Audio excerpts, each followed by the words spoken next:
Welcome to Chemistry for Non-Chemists.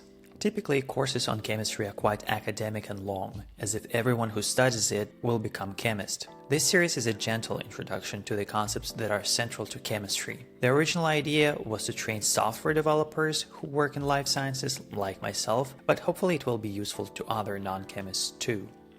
This first episode is about atoms and why they form molecules. First, let's take a look at the atom.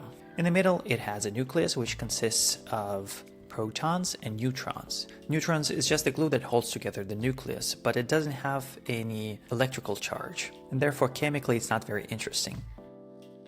Now, protons, they do have a positive electrical charge, and this attracts negatively charged electrons.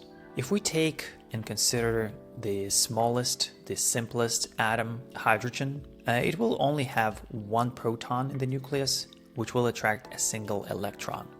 Now, the fact that it attracted an electron, it doesn't mean that it magically sucked out all the positiveness out of the nucleus. Now, when they are located in the same position, of course, this cancels out the proton charge. However, it's a dynamic moving system, so most of the time, proton does attract other electrons. Problem is, these electrons are going to be fighting for the same space, and since they are both negatively charged, they will be pushing each other out until there will be only one.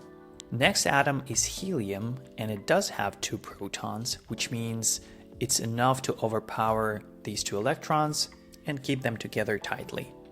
Now, the interesting part starts with the lithium, which has 3 protons. You may think that it will attract easily 3 electrons. However, on the first shell, there can be only 2 electrons. The third one will have to be located outside on the second shell. Why is this the case? No one knows, but it's called a Pauli exclusion principle.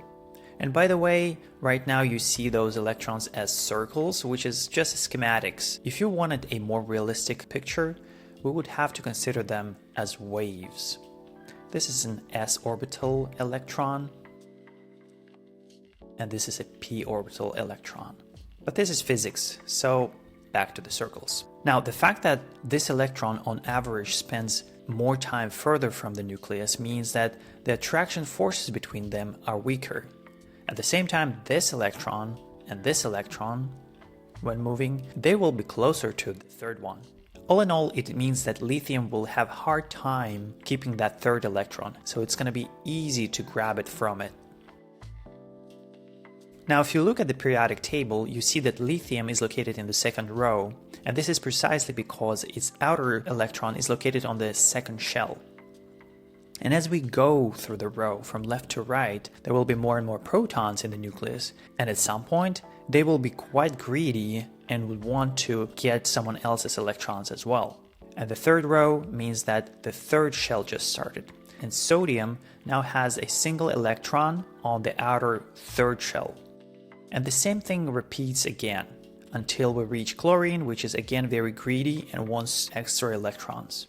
Now, this property of wanting electrons is called electronegativity, and we can see that it changes from left to right. All the left columns, they have low electronegativity, especially at the bottom, and as we go to the right, especially at the top, the electronegativity grows. So these are bullies, they want to get someone else's electrons. And these are weak atoms. They're okay if someone else grabs their electrons. If you look closer, you'll see that there are exceptions, like here in the middle we see a raise in electronegativity that drops here. So there must be more to it, but these complexities are better left to real chemists, while we want to stay in our bubble where life is simple. Okay, so let's take 2 atoms with high electronegativity, like 2 fluorines. As you can see, it's right here, so it has high electronegativity. Because of high electronegativity, this fluorine will try to grab onto extra electrons, let's say this one, but this atom will not want to let go of it. So this fluorine is going to pull on the atom, which in turn will pull the whole atom closer together.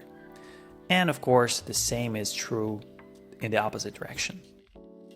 Now, this is now a molecule, F2, and this connection, this bond, is called covalent bond. The reason it's called covalent is because these electrons on the outer shell, they're called valence electrons, and since each of the atom donates some of their electrons, it's called a covalent bond. Okay. Now let's say we have two atoms with low electronegativity, like two sodium atoms. They each have a single electron on the outer shell, and when they are put all together, they form a metal. Now this electron can easily travel between sodiums as well as this one.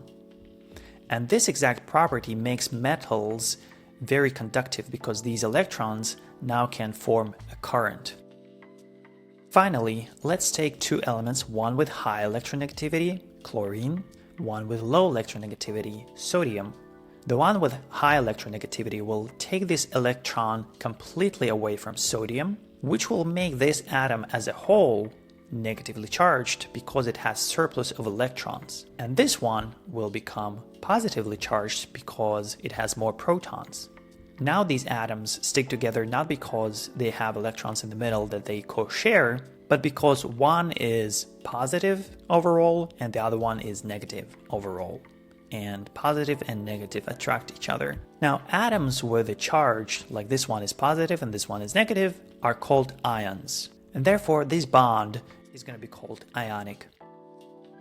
Now both ionic bonds and metals tend to form crystalline structures.